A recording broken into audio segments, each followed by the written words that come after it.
This week's activity had the dollar finding support. At the same time, we had the Japanese yen and the British pound finding resistance. Let's take a closer look at the charts so you can see what I'm talking about.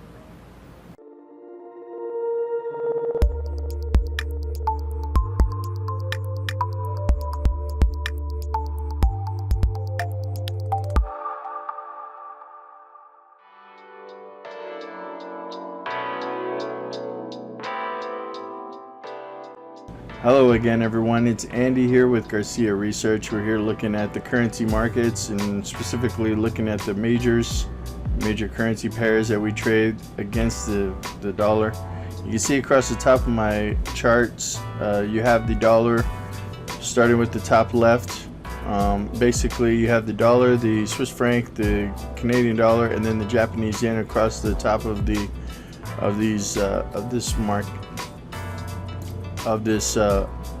this screen. And then on the bottom you have the euro, pound, the Australian dollar, and the New Zealand dollar. All of these charts are on a weekly basis, and as you can see, the developments from last week really looks like everything is still trading, and respective to what we talked about the previous week, the dollar still continues to trade above the previous, or the 40 period week moving average. However, last week you can see that we did have a tiny little bit of a pullback.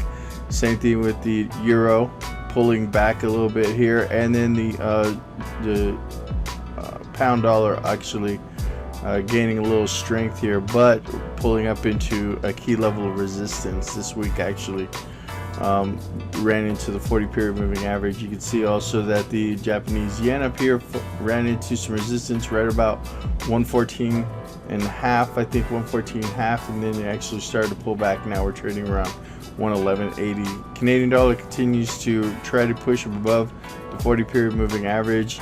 Also, you have the the Swiss franc trying to reach up into parity. You can see that we're reaching, we pushed all the way up to about 99.60 or so on the Swiss franc. Australian dollar and the Kiwi tried to find some support here last week and tried to get a little of a bounce. Nothing that could jump out at you except for when you actually take a look at what the dollar is doing on a smaller time frame basis. The key thing that I want to emphasize here is that the pound dollar actually hit the 40 period moving average last week, so I'm wondering if this week it's actually going to go a little bit lower, trying to reach down into the 127. Let's take a quick look at the dollar index futures on the multiple time frame standpoint. You see on these charts that you're looking at are all dollar charts. And the top left is a monthly, the top right is a weekly, the bottom left is a daily, and the bottom right is an 8-hour chart. When you see look at the monthly chart, you can see that we're trading above the 14 period moving average. Notice how we used it as support recently, last month, using it as support, and you can see that it also ties into the 40-week period moving average. On the 40-week period moving average, you can see here that we used it as support just recently.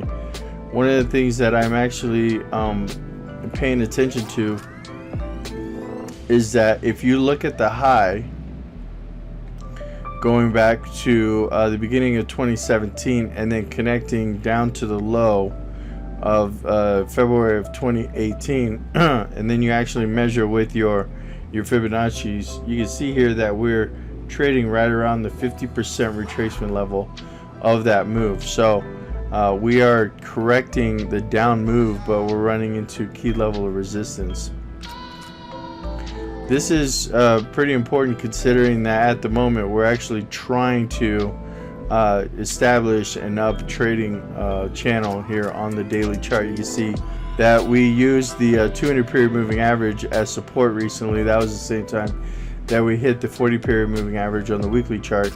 The market bounced and was able to trade back above this high going back to November of 2017. Market continues to try to trade in this nice little up channel here in the euro, in the dollar. And the way that I'm looking at it is that we're dealing with some conflicting signals. while the daily chart is actually showing us that it wants to go higher.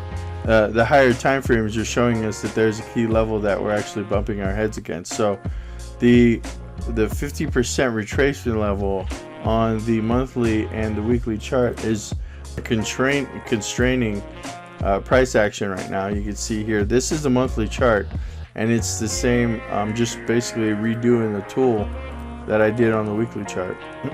So once you notice that this market is right there at the 50 period moving average, it probably is going to help you understand that this market is at a point where it's not, the possibility for it to going higher are kind of slim. All right, so once we're able to put it in perspective here that we're actually bouncing up against this Fibonacci level, then you can understand why the market continues to appear like it doesn't want to do anything. But over the past couple of weeks, the market continues to chop back and forth, and therefore the next question is whether or not this market is going to actually continue to trade below the 95 even level. Again, what you're looking at here is the dollar index futures. Remember, on a futures basis. So this is different from the cash basis, which is what some people are paying attention to. And if you're looking at the cash basis, then this activity right here is actually a lot closer to the left shoulder here. So I'm looking at this developing into a big major head and shoulders pattern in the dollar index, and if that continues to hold, if we can hold below these key Fibonacci levels, then that's going to set up for a big move down past the 88 area, which is the low going back to February of 18. So all in all, the expectation here for the coming week is that from a short-term basis, it looks like we could go choppy, but my expectation is to see if this 200 period moving average can catch up in price and actually springboard this market back to the upside. The curious thing is that as long as we continue to stay constrained inside of this trading channel that is pushing to the upside, then the market should continue to rally. But the problem is that the Fibonacci level here on the monthly is definitely is stopping price at this point. So in due time, we're obviously going to figure out what's going on, and the market's going to give a better idea about what it wants to do. At the moment, we're opening up the week with the euro a little bit stronger, the pound stronger, the Aussie, the Kiwi. All these markets are actually opening up a little bit stronger, and it looks like the dollar is actually finding a little bit of weakness.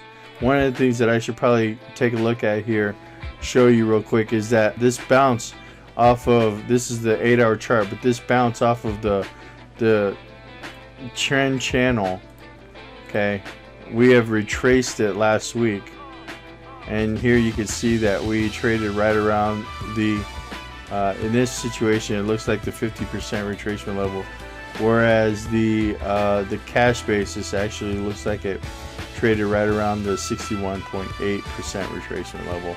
Bottom line here is that as long as it continues to stay above these key Fibonacci levels here, this is what I'm thinking, is that at this moment here, right, you can see here that we're right at the 50% retracement level, bounced off of this 50, and then it actually rallied into the Friday's close. Right now we're seeing it pull back into this, but if we can stay above this trend line, then the expectation is that the dollar should move higher. So keep an eye on this channel here. This is what you should be watching on a short-term basis, and this will impact what you're looking at on the euro, pound, Aussie, New Zealand, the Swiss franc, Canadian, Japanese yen, and just pay attention to whether or not we stay in this channel, because once we break this channel or maintain this channel, it's going to impact what you're looking at on your trades in the other markets.